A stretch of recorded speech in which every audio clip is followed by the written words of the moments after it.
Hey, welcome to the Kris Spangle Show. My name is Kris Spangle. Thank you so much for being here. We've got an exciting show for you today.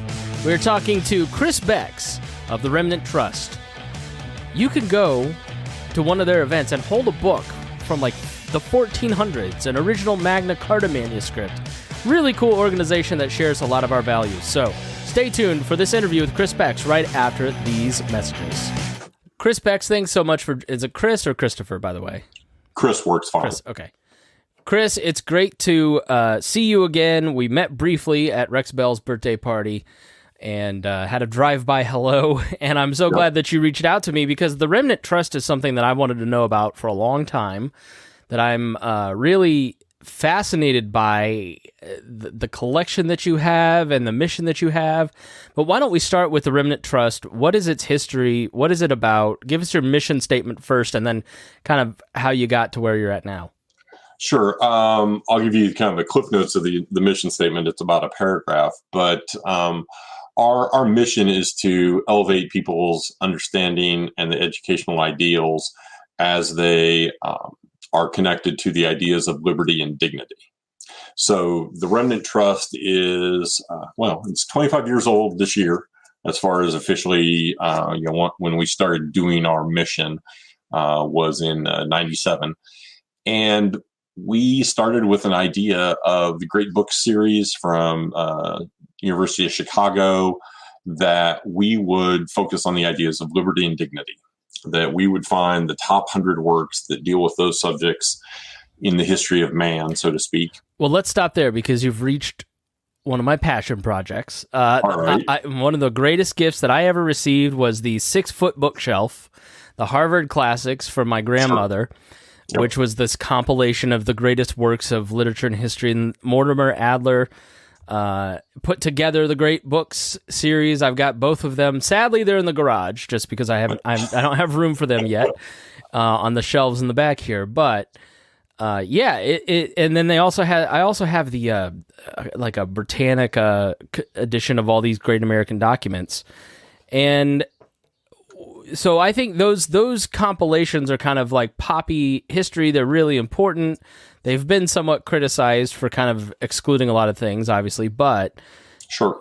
When you see those works, what do you see as missing from those works? Because we've got everything from Aristotle to John Stuart Mill to Homer to all these different writings, and it's billed as this is the Western canon. This is what made Western literature. What do you see as missing from the traditional canon in liberal arts? I'm a fan of traditional liberal arts as we've come to understand them. Yeah, there's always going to be things that have been left out or are missing when you're talking about what's the Western canon. I think the criticism that it gets is misapplied. I mean, any list is always going to be outdated. It's always going to be short-sighted or have blind spots. From the standpoint of, I use the trust as an example. We started acquiring these documents, and we were very Americana-centered, founding period. Thomas Paine, John Locke, Jefferson, Hamilton, things like that. But over the years, it's grown. So we have things in our collection that span, I think, like 12 languages, 4 different continents. We have things from Confucius. We have, I'm losing my train of thought here. And let me. So you've collected these works, but like when you say we've acquired this, like you don't mean that you printed it off of like a website and then put them in your own library. Like you've acquired the texts, manuscripts, in some cases original manuscripts from people like Cicero, Thomas Jefferson, Benjamin Franklin. Confucius. So mostly printed works. So first editions of things like maybe the Federalist Papers from 1788. We do have manuscripts of some of the ancients' works. We have an Aristotle's Nicomachean Ethics manuscript. So it was handwritten, but it was written in the 1400s. So, I mean, it's not written by Aristotle or anything like that. We have a 1300s manuscript of the Magna Carta. And I kind of refer to it as the usual suspects, but yeah, they're real first edition actual documents that are 2, 3, 5, 700 years old.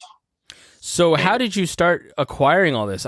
Because when I first heard about it, when I was working at the Libertarian Party, I was like, well, it's got to be just some eccentric billionaire in Eastern Indiana that's acquiring all these things. Like, and then I think I saw maybe the Remnant Trust on Glenn Beck or something. Really? Yeah, he was talking about the manuscripts, and maybe he had something on loan. Maybe I'm losing my mind, but I don't think I think Glenn has talked about certain things like that, but I've never heard of him talking about that. Well, then I must be confused. But so, who started collecting these manuscripts? How much does it cost to, like? Do you raise money? Like, Sure. How do you acquire something from Confucius or a manuscript of the Magna Carta that's 700 years old? So yeah, good question. Eccentric, yes. Billionaire, no. So I would say that it all kind of got started by my father and my grandmother. And as I'm told the story, she was a Phi Beta Kappa in math and physics at the University of Chicago when girls weren't supposed to do that kind of thing. And it was definitely a brainchild of my dad's, that we would go out and find these books and maybe we could use them and get people to engage with the ideas. And, that got started by testing the market, going to big schools, small schools, talking to academics and discussing it. But you just start looking for these things. Now, 25 years ago, it wasn't quite as easy as it is to go online and just Google some, antiquarian book dealers. But we worked with dealers in Philadelphia and New York to start with.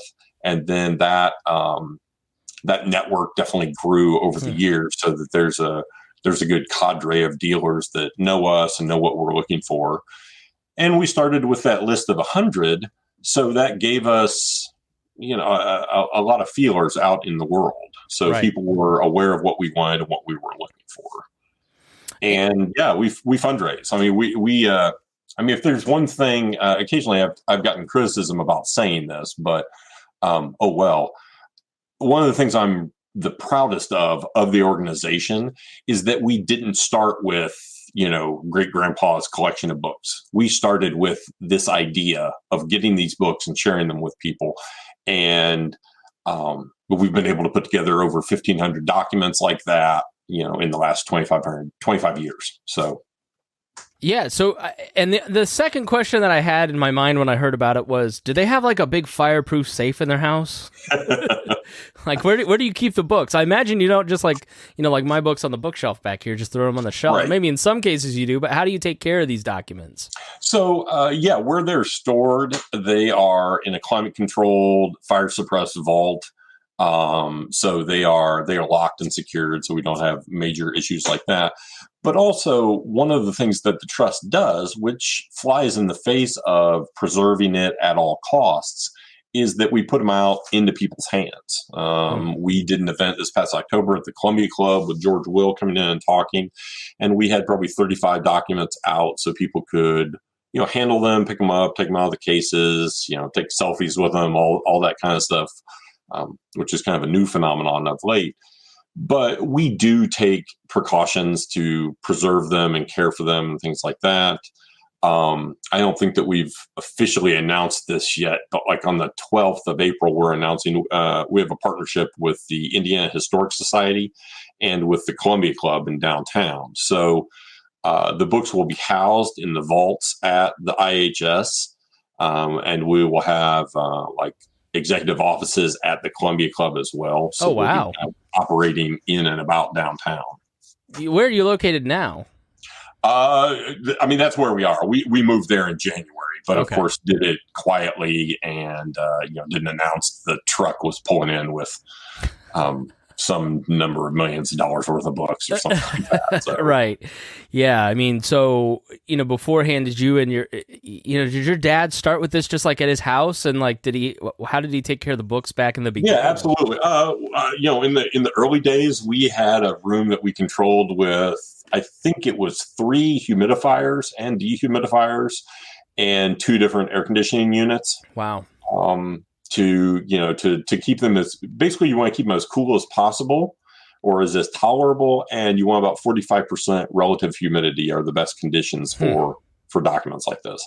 So yeah, they were in a room in his office building at that time. And then over the years, we've been at different places here and there. We were most recently had a partnership with Texas Tech, and that agreement expired, and that's what led us to move them back home to Indiana. So tell us about this partnership with the Indiana Historical Society. Sure. I am a member of IHS. I love what they do. It's a big building downtown that has a lot of different projects that they work on in Indiana history.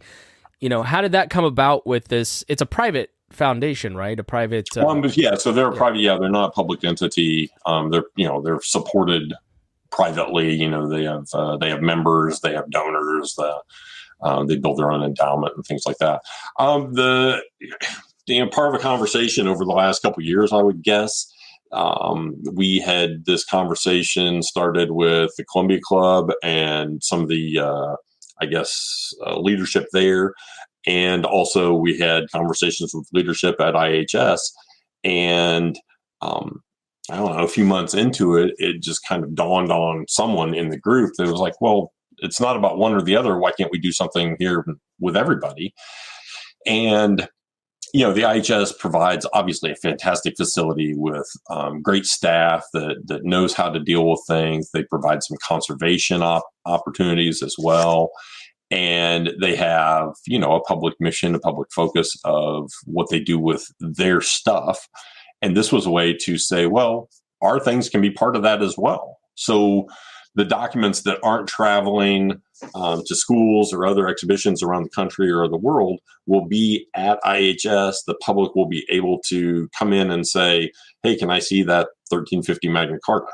And if it's on site, they have staff that will be able to bring that out and make it available to them.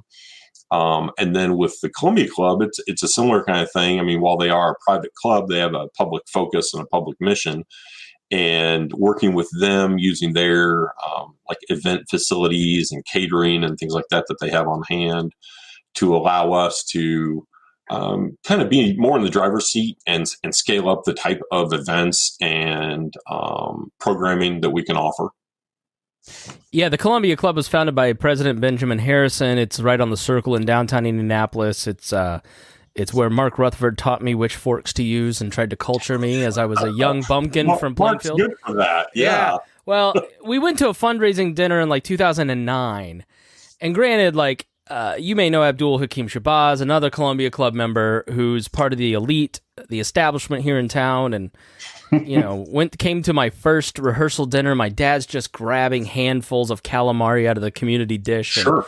And, those are the people I came from. And so to go to the Columbia Club where you have to wear a suit, basically to go and hang out, a tie or a jacket or whatever. It's not necessarily the spangled crowd, but it's a beautiful facility. It's part hotel, part gym, part restaurants, part meeting rooms. It's I've been to weddings there. I've been to all kinds of. It's just a really cool facility. So it's really neat to hear that you've got these documents out. But what is I'm really passionate about history. Matt Taibbi just wrote this article about the Orwell novel 84. Yeah, 84. I almost said 82. I should read more, I guess. But no, not at all. There's a follow-up to 1984 called 1985. Really? Yeah, I've got actually. I can't think of who the author is off the top of my head, but yeah, and somebody else wrote it as a sequel to 1984. Interesting. That's another conversation. So, and he talked about how everybody's kind of been pushed into 2 minutes hate mode, and he sort of meant it like the predatory left, but let's be honest, you can't open your Facebook without seeing something about the trans swimmer and the right's version of 2 minutes hate. Oh, right. No, it's Twitter and Instagram. It's everywhere. It's everywhere. And right. So we're sort of forced into the present. And so what he was talking about is the point of the novel is that everybody's kind of pushed into the present and kind of kept off balance because they've got to choose which side or what's going on. And what I love about history is that, and he also talks about how erasing history is really important, erasing language, erasing history. Right. And both sides seem to be doing a lot of that. And when you look back through history and you look at the long struggle to get to liberalism, classical liberalism, democracy, representative democracy in our case, capitalism. That's what the history of modern politics is about, my podcast. And it sounds like that's what you're about too, is like engaging in the past and remembering the struggle to get to these points to have greater freedom is incredibly important. Yeah, none of these ideas, the things that you just touched on, I often talk about that people that I interact with, especially younger generations, I guess I'll go with students, think that democracy somehow sprang up out of the ground, fully formed in 1771, somewhere in Virginia, possibly. And I appreciate the distinction. We don't have a democracy here. That's not what we are. It's not what we were set up to be. And just that distinction is something that people, violently respond to, depending upon what group you're in and which one of those statements you make. You say that you're a democracy and you're surrounded by the right, or you say that you're a constitutional republic and you're on the left, surrounded there. Both of them are not going to be happy with you. And the idea of looking at these documents, looking at the development of them, I mean, this is we talk about it as a timeline of liberty. Nothing that we're dealing with right now is new. Nothing, whether it's Putin or a transgender this or any of that, none of these are new ideas. They're in new situations, but right. So as a historian, as a literature major and things like that, I think about this is the age-old question of man. We have always struggled with how we deal with each other. How do we show each other respect or not? As libertarians go, is it about, the initiation of force or not? And what that line is, and to understand why we got there, and to do it in such a way to not act like we're in a vacuum. The 2 minutes of hate that you reference, it's not something that happens right now. It's formed, and it's a culmination of what you've experienced and what we know from what Hamilton and Madison and Jay wrote in the Federalist about what the challenges of a constitution and a constitutional government would be. And at the same time, being aware that the anti-federalists were aware of what the threats are as well. That seems to be a big one that we're coming into now. And it would be nice to say that, it's one side that does this, but it's not. I think maybe naively in my youth, I thought it was more one-sided than the other, but it definitely seems today to be, that both sides, it's all a matter of what they want to use their power for, not whether or not they should be, making sweeping mandates that apply to everybody. This is, the older you get, the more Hayekian we become with our like we have to balance all sides, and right. So I guess when you look at your mission, when you look at your value system, I think you said freedom and dignity. Right, liberty and dignity. Liberty and dignity. So let's define those two words, and how did you arrive at those? Let's start with liberty. No, that's great. I think so. I will work around what that liberty is, and I will tell you that a working definition of dignity is one of the things that I've struggled with for 25 years.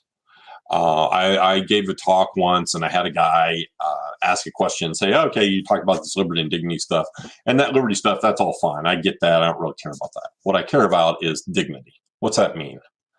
And this guy was a therapist by trade, a family and marriage therapist, and he was concerned about how people get treated, not about whether or not you have the freedom to walk out in the street with your pants down, but how we interact and deal with each other. And I think that this is going to be me dancing around dignity, right? It's about value. That's where it comes from, how we value each other, what value you have, and how we can demonstrate it and or respect it or allow it for each other.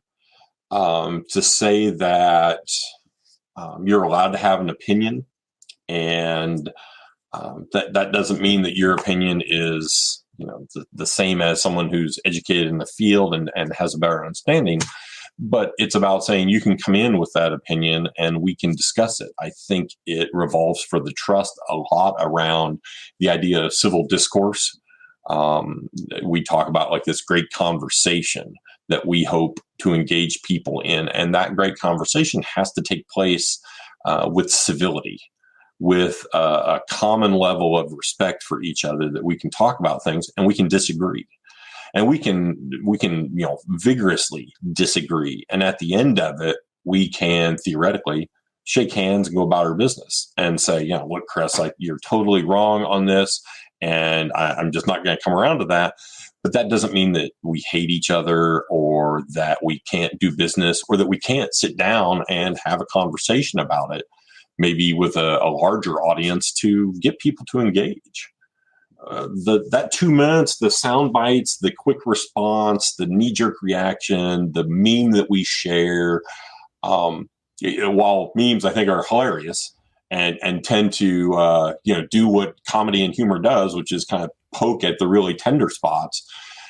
It doesn't get to the heart of it. It doesn't engage. It's exactly 1984. It's exactly the 2 minute soundbite. It overwrites what the past was, and it creates this new immediate thing. And the Remnant Trust wants people to, more thoughtfully engage. Well, I'm starting the Remnant Trust of memes. I hope I can get your support. Maybe I can get the Indiana Historical Society to look at my photos. No, I totally agree. As much as I love a good meme, and We Are Libertarians in some ways was built and then destroyed by memes. I can't get any reach on some of these channels now because of bleach memes I posted in 2020. Oh. And it just shows you sort of like how temporary all this stuff is. Right. But when, as a content creator, the hot take, the thing that your visceral gut reaction based on kind of what you've gleaned from scrolling Facebook is never nearly as beneficial to you or to your audience as sitting down and reading a book and then talking from that experienced place. And so when you look at your catalog and what you're trying to do, I mean, I really believe in what you're doing and what you're saying here. I think it's really in line with where I've ended up as just like a political person, as a human being, and as a broadcaster. Cool, you've collected these manuscripts, right? But I'm not going to get into the vault to sit down and I'm kind of a slow reader. Right. They're not going to let me hang out in the vault and read this, Confucius book that you collected, or, so how do you get the information out into the world, and how do people actually learn? Because if you got it in vaults, Kris, right, how is that sparking the imagination of some student that's interacting? Absolutely, absolutely. Us having a collection doesn't really distinguish us in many ways, or in any way, from other places around the world. And what we do is different, is that we take it out. It's not in vaults. We have like 50 books at Clemson University right now in their library. The students and faculty, their classes, they're using them. They have access to them. Same thing at Troy University in Alabama, and at Middle Tennessee. And then beyond that, I mean, I think that the deeper question that you're talking about is something that the trust has, struggled with and considered and contemplated, been aware of, is that this is, these old books, these original first editions, are like the catalyst. They are, we hope, the spark that gets people to engage and say, okay, this is, I want to really read more of this. We talk about Federalist 10 and Federalist 50 every 4 years when we have a national election, but otherwise we don't discuss it much. We don't think about it very often. So we've looked into and are looking into the idea of digitizing to have, inexpensive reprints, or to have scans available, dissemination on the internet, that kind of thing, so that they're accessible. But I think what the main thing that we try to accomplish, again, is that spark. Try to be the key that gets into someone's head and opens things up a little bit, to think further about it. And the breadth of the collection, I hope, adds to that. I think that it's not just the names you've always heard of. I think that there are new things in that collection that get us to think about those ideas more deeply. There's in the 1300s, there was a guy called Marsilius of Padua who wrote a book called The Defense of Peace, Defense Pacus. And what I understand, research says that he's the first guy to ever write about the idea of the separation of church and state and what that would mean. And so we're talking from the 1300s. This gets printed in Latin. I think ours is a 1523 edition. And again, to establish that there's a connection to these ideas. Church and state, makes me think of the founding period. And again, in the 1700s, that idea didn't just jump up out of the ground. Obviously, the Pilgrims in the 1600s were concerned about that. That's why they were, moving and trying to find a place with more freedom and more liberty for them to worship as they saw fit. But it's difficult, right? It's something that just that exposure to an old book it's where it starts. And that next step that you're talking about is, you can go through your timeline on Facebook or any of the other platforms, and that doesn't really help you. And what needs to happen is that people need to take that time, even if they just go through that timeline, and then they turn the screen off and they sit down and just think about what those issues are, what's being brought up. You point to one of the great things to do is read books that you've heard of, read books that by people that they've told you not to read them. All of that is there for us to understand. It's again, it goes to the meme. It's if only there was a device that would allow us to access all of human knowledge to this time. And of course, we all have one in our pocket. But sitting down and thinking those hard, deep, arduous, difficult ideas, and you don't do that in a bubble. You talk about it with your friends. You discuss it with your family. You throw it out there at those bigger group meetings when you can get feedback from someone who you think might be insightful or might have some wisdom to share with you. It's you don't walk into a Remnant Trust exhibition and pick up, let me think of something, just Thomas Paine's Common Sense, first edition from 1776. You don't pick that up and a magic fairy comes out and hits you on the head and all of a sudden you understand everything. But you're aware of it. You have awareness. Right. Yeah, well, all I heard is you just talking about a bunch of dead white guys. Let's come at it from that angle. I mean, how do you fight that notion that just history is just a bunch of dead white guys and it's all irrelevant? These were all so history is a bunch of dead white people. It's also a bunch of dead non-white people. It is something that comes up, right? That people point that out, and I say things like, we have Frederick Douglass in the collection. We have all three of his autobiographies in the collection. Some other documents from him. We have pieces from Booker T. Washington. We have, Uncle Tom's Cabin and The Dismal Swamp, both by Harriet Beecher Stowe. We have things by Catherine Beecher, her sister, who was much more a violent abolitionist than Harriet was. Mary Wollstonecraft was a contemporary of Thomas Paine, so I referenced that Paine's Common Sense. When Edmund Burke wrote Reflections on the Revolution in France, Paine responded with The Rights of Man. That's about 1792. And in response to that, Mary Wollstonecraft wrote her Vindication of the Rights of Men. She and Paine knew each other, sat at dinner parties near each other and talked about these things. We are by no means, or the Remnant Trust by no means says that dead white men are the ones that understand everything. What we say is these are people who have written about these ideas. When someone comes to me and says, hey, that's great, but how come you don't have whatever?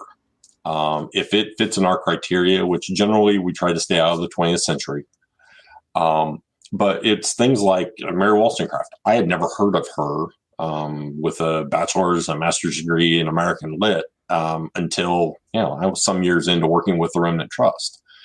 That list of 100 after we acquired that's why we have 1,557 volumes in the collection, because Confucius was brought to our attention, and the Bhagavad Gita was brought to our attention, and the Quran was brought to our attention. I mean, obviously that's not brought to our attention. You're going through a learning process like a lot of us are. Exactly.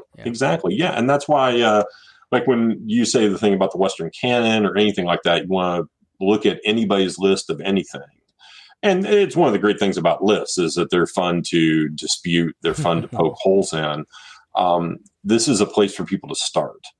I don't think that you can dispute that in this collection, with these authors and many more that we haven't touched on, that's where some of this conversation takes place. Yeah. That's where these ideas get beat around and they get beat up and they get tested, with blood, sweat, and tears. And sometimes that's vindicated and sometimes it's not. And you see changes in how people interact. But again, this is a place to start. This is obviously the trust and its board thinks that this is a reasonably good collection to get people to engage with the idea. Yeah, I like that. I think a lot of us are just on a learning curve, and I think the movement for inclusion is good. Diversity is good because it is forcing people like myself to go, okay, where are my blind spots? But I don't think that means we have to dismiss, an entire body of work either. I think, that's where it comes down. Why don't you recruit from the 20th century? Is it just still too contentious? Is there too much of it? What was that's the theory. So, I say it a bit tongue in cheek. So yeah, we started out saying that we would start at 1900 and go back. That we'd stay out of the 20th century. You don't have enough time to judge. Don't have enough distance. There's too much ego. It's just too. And of course, we kind of set that up as a rule, and then immediately broke it and added 1984, Animal Farm, and Atlas Shrugged to the collection. Any Mencken? H.O. Mencken? Yeah. No, not yet. Oh, please. So, I want a selfie with it. But it's also something that's evolved for us as well. I now describe it as kind of like a sliding 100-year gap. Early 20s through 1920, that kind of thing is what we're looking at. And we have, not part of the main collection, but we have started to keep an eye towards 20th century authors and books and works that we think might be part of that eventually. Rand and 1984 are things that you could point to, and it seems reasonable to say that those may withstand the test of time for some amount of time. We could be wrong. Mm-hmm. I don't know what would happen to say that those are no longer reasonable to consider. The impact of those works seems to be pretty far-reaching and is a touchstone, even if people vigorously disagree with it. Do you have a favorite? From the whole collection? Yeah, I mean, that's like asking your favorite kids. I mean, I have a favorite kid, but I'm sure, but... Yeah. After you're a parent long enough, you'll be able to say which one's your favorite. So I have two kind of fun stories, so they will maybe qualify as a favorite. Early on in my work with the trust, so after I got out of grad school, my dad and I were at an antique show in Chicago at the Rosemont, and it was mostly just antiques, but there happened to be a few book dealers there as well. And I was looking at this one guy's table, and he didn't have maybe 10, 12 books. And I picked it up. Inside the front cover, something was written in pencil. And I read that, and I put it back down and put my hand very firmly on top of it and got the guy's attention and kind of talked to him and explained that you don't know me from anybody. I know a few of your colleagues. I can give you references and things like that. But I would like to, if you talk to people and think it's okay, I'd like to take this book with me and I'll pay you if it's what I think it is. And he made a phone call and got that all worked out, and we left with it and work with various, antiquarian depositories and things like that, things like Lilly down at IU. And this was Thomas Aquinas's Summa Theologica, printed in 1475. Wow. And Aquinas was trying to summarize all of theology at that time. So, nice little easy task. And this was, at that time, there were 2 known copies in the world. And this was the 3rd. There was one at the British Museum. There's one at the Newbury in Chicago, and there's the one that's in the collection of the Remnant Trust. How so? Forgive me. Was it a book fair, or was it a deal, like a shop? And you just it was so somewhere between a book fair and an antique show. That's just crazy. It was just there were maybe a dozen book dealers there as part of what was mainly an antique show. And that was one of the books he had on his table. That's what I love about books and printed material.